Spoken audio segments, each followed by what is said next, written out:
বাংলাদেশের দুঃসময় আর কাটে না। সেই ছোট থেকেই দেখে আসছি যে এখন ক্রান্তিকাল চলছে, দুঃসময় চলছে।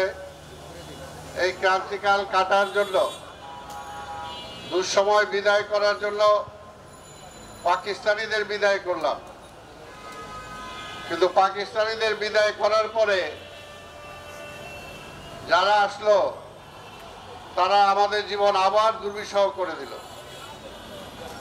আবার লড়াই করলাম, কিন্তু তারপরে আবার কোন ধামাটলের ফাঁকের মধ্য দিয়ে আবার সেই আওয়ামী স্বৈরাচার, ভারতীয় আধিপত্যবাদের বাংলাদেশি দোসর আওয়ামী লীগ আবার ক্ষমতায় ফিরে আসলো। আজকে যারা বিভিন্নভাবে আন্দোলনের কথা বলছেন,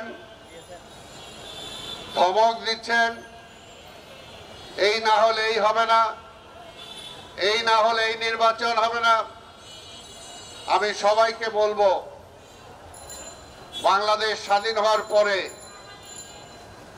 ৭২ থেকে ৭৫ যাদের অত্যাচারে, নিপীড়নে, নির্যাতনে শুধু আমরা রাজনীতিক না, সারা দেশের মানুষ বেওয়ারিশ লাশ হয়েছিল,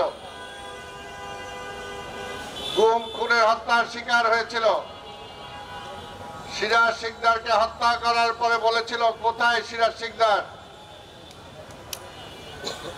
কাদের সহায়তায়, কাদের উপর ভর করে আবার সেই আওয়ামী শক্তি বাংলাদেশে ফিরে এসেছিল, সেটা একটু চিন্তা করতে হবে। একই ভুল আবার তারা করছে কিনা,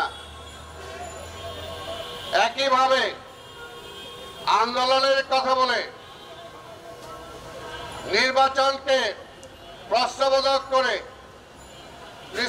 নির্বাচনকে দেরিতে নিয়ে যে আবার সেই শক্তিকে মজবুত করছে কিনা, তাদের ফিরে আসার পথ করে দিচ্ছে কিনা, আজকে কিন্তু গভীরভাবে এই জিনিসটা চিন্তা করতে হবে।